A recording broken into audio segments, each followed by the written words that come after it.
तांत्रिक महाराज की बात सुनने के बाद ये सभी अपने अपने घरों को वापस पहुंच गए थे। मेघना बेड पर लेटी सोच में डूबी थी। क्या हो यार, तू इतना क्यों सोच रही है? ये दमयंती आखिर थी कौन? हमें तो लगता है कि उसका महाराज से मिलना कोई संयोग नहीं था, बल्कि इसके पीछे उसकी कोई साजिश थी। इस पर इशिता ने मेघना को हैरानी से देखा। अरे तेरी तबीयत तो ठीक है, ये किस टोन में बोल रही है तू? देख मेघना, मैं तो पहले ही यहाँ से जाना चाहती थी, तेरे कहने पे ही मैं रुकी हुई हूँ। मुझे इस गांव की कहानियों से कुछ लेना देना नहीं है। कल एकादशी है, हमें बस उस मृत्युंजय अमृत का सैंपल लेना है और परसों सुबह होने से पहले इस गांव को छोड़ देना है। That's it। ये कहकर इशिता ने चादर तानी और सो गई।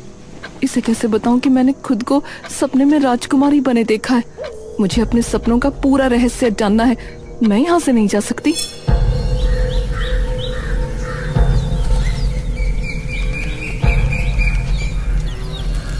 अगले दिन इशिता और मेघना आपस में बातें कर रही थी। आज रात को ठीक 9 बजे हम इस घर से निकल जाएंगे, ठीक है?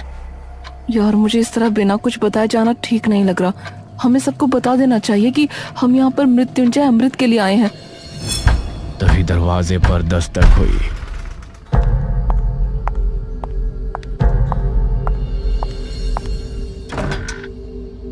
अरे अनुज, तुम? हाँ मैं। क्या बातें चल रही हैं?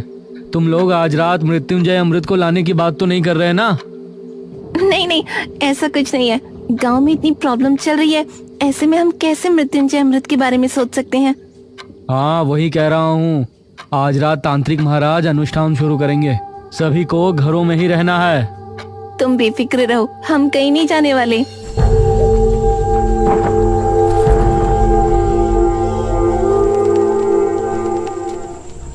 रात होने पर तांत्रिक महाराज ने अनुष्ठान की तैयारी शुरू की। उनके साथ किले में मुखिया और गांव के 2 आदमी मौजूद थे। वहीं अनुज और उसकी माँ हवेली पर अपने कमरे में बैठे थे। माँ, मेघना और इशिता को भी यहाँ बुला लूं? कहीं उन दोनों को डर लग रहा हो। इस पर ठकुराइन ने अनुज को घूर कर देखा। मैं सब समझ रही हूँ, तुम उस शहरी लड़की पर लट्टू हो रहे हो। माँ, बस वो जहाँ है उसे वहीं रहने दो। न जाने कब यहाँ से जाएगी। मेरा बस चले तो मैं अभी उसे इस घर से निकाल दूं। उस समय इशिता और मेघना घर के पिछले दरवाजे से निकल रही थी।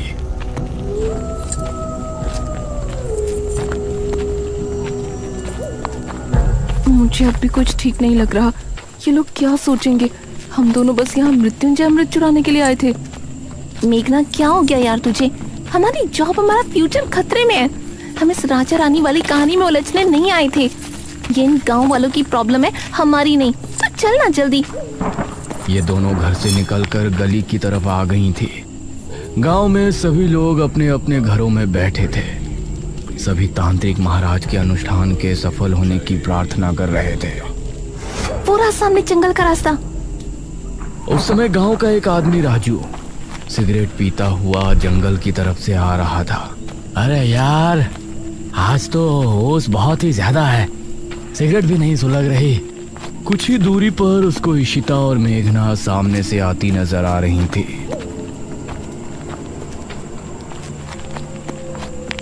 अरे वाह, यह तो वही शहरी हसीनाएं हैं जो मुखिया के घर ठहरी हैं। इनसे जान पहचान बढ़ाने का यह अच्छा मौका है। वो भी कुछ दूरी के फासले से इनके पीछे हो लिया। इशिता और मेघना ने अभी जंगल की सरहद पर कदम रखा ही था कि तभी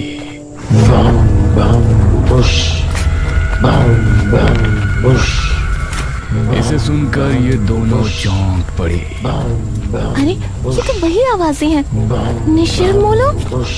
और राजू भी इस आवाज को सुनकर डर गया। हे भगवान, निशिर मोलो। राजू का दिल दहल उठा। उसने पाया कि वह आवाज ठीक उसके पीछे से आ रही है। उसने जैसे ही पलटकर देखा तो निशिर मोलो ठीक उसके सामने थे। एक पल को राजू की सांसें मानो रुक सी गई। तभी ताबूत अपने आप खुल गया। उससे 2 भयानक हाथ निकले जिन्होंने राजू को ताबूत के अंदर खींच लिया। राजू की चीख सुनकर ईशिता और मेघना दोनों ही बेहद डर गईं। मैंने पहले ही कहा था ना, आज जंगल जाना ठीक नहीं होगा। यार बहस मत कर, जल्दी चल, हम वापस घर चलते हैं। इस तरफ तांत्रिक महाराज अनुष्ठान को शुरू कर चुके थे। वो आंखों को बंद किए लगातार मंत्रों का जाप कर रहे थे। मुखिया और वो दोनों आदमी उनसे कुछ ही दूरी पर थे। भागो जल्दी, कहीं निशिर मुल्ला हमें देख ना ले। ईशिता और मेघना दोनों अब डरी हुई हालत में आगे बढ़ रही थी, लेकिन वो आवाज कम होने के बजाय और बढ़ती जा रही थी। माँ, मैं यहाँ क्या करूँगा? मैं भी किले पर जा रहा हूँ। हो सकता है पिताजी को मेरी जरूरत हो। अरे भूल गए क्या, किसी को भी बाहर नहीं निकलना है।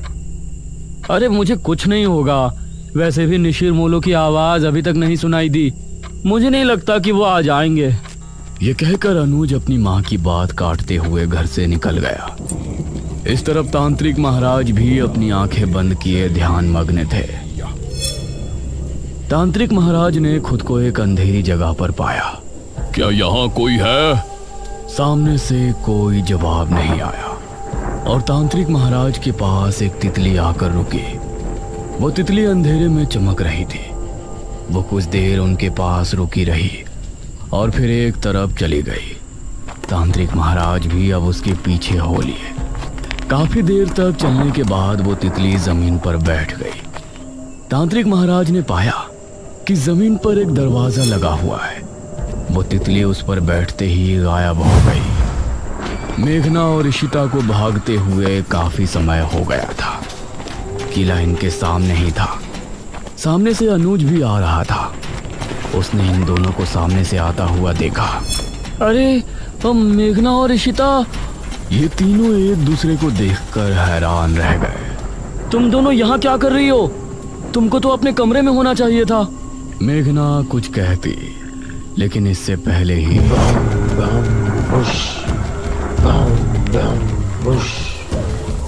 ये क्या, निशिर मोलो आ गए? निशिर मोलो की आवाज सुनते ही ये तीनों बुरी तरह डर गए और अब किले के अंदर भी उनकी आवाज पहुंच रही थी। डरो नहीं, तांत्रिक महाराज ने पहले ही कहा था कि निशिर मोलो यहाँ जरूर आएंगे, लेकिन हमें डरने की जरूरत नहीं है। जब तक हम अपने घरों में हैं, वो हमें कोई नुकसान नहीं पहुंचा सकते। चलो हम भी किले के अंदर चलते हैं। और ये तीनों किले के अंदर पहुंचे। अरे तुम तीनों यहाँ क्या कर रहे हो? वो कुछ नहीं पिताजी। क्या मतलब कुछ नहीं? हमने कहा था ना कि आज की रात बाहर नहीं निकलना। तभी तांत्रिक महाराज ने एक लंबी सांस भरी और अपनी आंखें खोली। ये सभी उन्हें गौर से देखने लगे। क्या हुआ तांत्रिक महाराज, कुछ पता चला? मैंने अपनी पूरी शक्ति लगा दी, लेकिन मुझे सिर्फ एक दरवाजे के अलावा कुछ नहीं नजर आया। इस पर सबसे पहले मेघना ने सवाल किया। कैसा दरवाजा? वो दरवाजा किसी चौखट पर नहीं, बल्कि जमीन पर लगा हुआ है। शायद कोई तहखाना है। इसका मतलब है कि वो किताब किसी तहखाने के अंदर ही है। ठीक है महाराज, हम लोग सुबह होने पर गांव के कुछ आदमियों को लेकर राजमहल जाएंगे और उस तहखाने को ढूंढेंगे। हाँ, यही विचार ठीक होगा। अब आप लोग अपने घरों को जा सकते हो। ध्यान से जाना, निशिर मोलो अभी भी तुमको रास्ते में मिल सकते हैं। जो आ गया महाराज। मुखिया अनुज और इन तीनों के साथ घर की तरफ रवाना हो गया और बाकी सभी गांव वाले भी अपने अपने घरों को चले गए। अनुज, तुमने बताया नहीं कि तुम तीनों यहाँ क्यों आए थे? वो पिताजी, मुझे आपकी चिंता हो रही थी और इन दोनों को भी ना जाने क्यों घर पर डर लग रहा था। हाँ, इसीलिए ये भी मेरे साथ चली आई। मुखिया को अनुज की बात में सच्चाई नहीं नजर आ रही थी, लेकिन उसने आगे कुछ नहीं कहा। कुछ देर बाद ये चारों घर पर पहुंचे।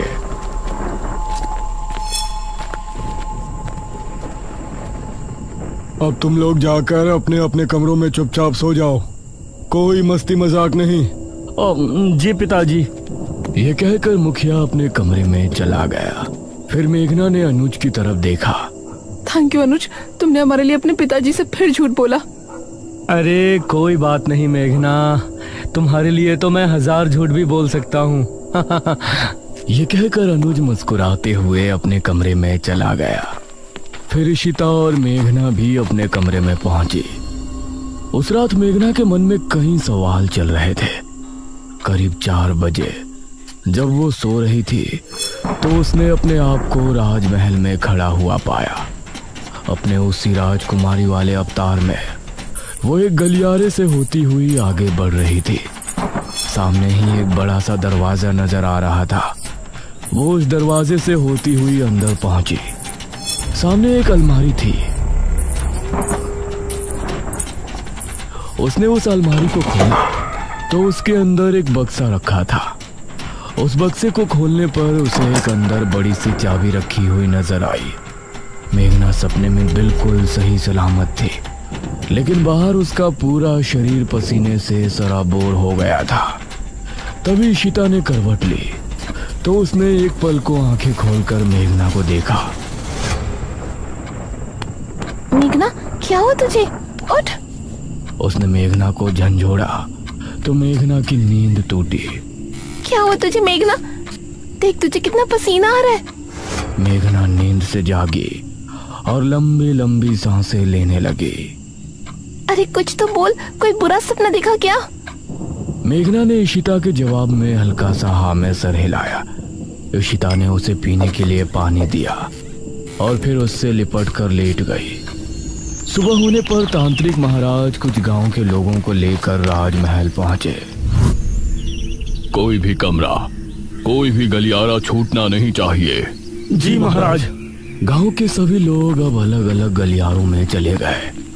एक आदमी जिसका नाम मनीष था, वह एक कक्ष के सामने खड़ा था। उसने जैसे ही दरवाजा खोला तो कई चमगादड़ तेज शोर करते हुए वहां से निकल गए। उसने खुद को संभाला और कमरे के अंदर दाखिल हुआ। हे भगवान, कितना बड़ा कमरा है। तभी उसे भारी कदमों की आहट सुनाई देने लगी। उसने सामने देखा कि वही लबादे वाला आदमी उसके सामने खड़ा है। मनीष उसको देखकर दरवाजे की तरफ भागा, लेकिन दरवाजा अपने आप ही बंद हो गया। तभी वो लबादे वाला आदमी तेजी से उसके करीब पहुंचा और उसने कसकर मनीष का गला पकड़ लिया। मनीष की चीख महल की दीवारों में ही सिमट कर रह गई। गांव के लोगों ने राजमहल की अच्छे से तलाशी ली, लेकिन राजमहल इतना बड़ा था कि अपना पूरा दिन लगाने के बाद भी वो आधे राजमहल की छानबीन भी नहीं कर पाए थे। तांत्रिक महाराज, अब तो रात होने वाली है। अभी तक उस तहखाने का कुछ पता नहीं चला। उसको ढूंढना इतना भी आसान नहीं है जितना हमने सोचा है। मुखिया जी, हम रात में यहाँ नहीं रुक सकते। अवश्य, हम सभी यहाँ से निकलते हैं। सुबह होने पर फिर से आएंगे। ये सभी राजमहल से निकल ही रहे थे, तभी सामने से इनको मेघना आती हुई नजर आई। अरे बेटी मेघना, तुम यहाँ? जी अंकल। तुम यहाँ क्यों आई हो पुत्री? मुझे लगता है कि मैं उस तहखाने तक आपको लेकर जा सकती हूँ। ये कैसे हो सकता है?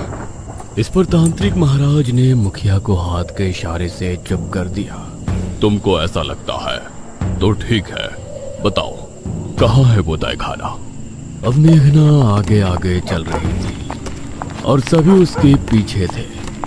वो एक गलियारे से होती हुई आगे बढ़ रही थी। सामने ही एक बड़ा सा दरवाजा नजर आ रहा था। वो उस दरवाजे से होती हुई अंदर पहुंची और ये सब भी उसके पीछे अंदर पहुंचे। सामने एक अलमारी थी। उसने उस अलमारी को खोला तो उसके अंदर एक बक्सा रखा था। उस बक्से को खोलने पर उसे अंदर एक बड़ी सी चाबी रखी हुई नजर आई, जिसे देखकर ये सभी हैरान रह गए। हे भगवान!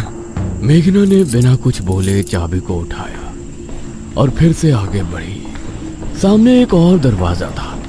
मेघना उससे होते हुए सभी को अपने साथ अंदर ले गई। उस अंधेरे कमरे में सभी को जमीन पर एक दरवाजा नजर आया, जिसे देखकर सभी की हैरानी का ठिकाना नहीं था। यही है वो दरवाजा जो हमने हमारी दिव्य दृष्टि से देखा था। उस दरवाजे पर एक छेद था। मेघना ने उस छेद के अंदर चाबी लगाकर 3 बार घुमाया। अब इसे उठाकर देखो। तांत्रिक महाराज के कहने पर 2 आदमियों ने दरवाजे को उठाकर देखा तो वह आसानी से उठ गया। दूसरी तरफ अनुज और इशिता घर पर मौजूद थे। अनुज, मेघना कमरे में नहीं है। क्या मतलब? कहाँ गई अब वो? मुझसे तो टॉयलेट की बोल के गई थी, अब देखा तो वहाँ भी नहीं है। यह सुनकर अनुज हैरान रह गया। इस तरफ राजमहल में ये सभी तहखाने के अंदर पहुंचे। वहां एक शीशे के बक्से में एक किताब रखी हुई नजर आई। हाँ, यही है बेरमपुर पुराण। सभी किताब को देखकर खुश भी थे और हैरान भी। पुत्री, इसे उठाओ और फिर हम किले पर चलते हैं। मेघना ने जैसे ही किताब को बक्से से उठाया तो अजीब सा शोर उत्पन्न हुआ। यह कैसी आवाज है? तभी तहखाने के हर एक कोने से बिच्छू निकलकर इनकी तरफ आने लगे। सभी निकलो यहाँ से, जल्दी। अब ये सभी तेजी से ऊपर की तरफ भागे, लेकिन एक आदमी को बिच्छुओं ने सीढ़ियों पर ही अपने चपेट में ले लिया। उस आदमी को एक ही पल में बिच्छुओं ने कंकाल में बदल दिया। बाकी सभी लोग डरी हुई हालत में महल के मुख्य द्वार की तरफ भागे। मेघना सबसे आगे भाग रही थी। दरवाजे से होते हुए ये महल से बाहर निकलने में कामयाब हो गए, लेकिन ठीक दरवाजे पर जो आदमी सबसे पीछे था उसको भी बिच्छुओं ने अपनी चपेट में ले लिया। और उस आदमी की चीख पूरे राजमहल में गूंज गई। इन लोगों ने अब अपने कदमों को रोका नहीं और किले में पहुंचकर अपनी सांस तोड़ी। तांत्रिक महाराज ने मेघना को गौर से देखा। पुत्री, इस किताब के बारे में तुमको कैसे पता चली? उस समय अनुज और इशिता भी वहां पहुंचे। अब ये सभी मेघना की तरफ ही देख रहे थे, लेकिन मेघना की नजर उस किताब पर थी जिससे कई रहस्यों का खुलासा होने वाला था।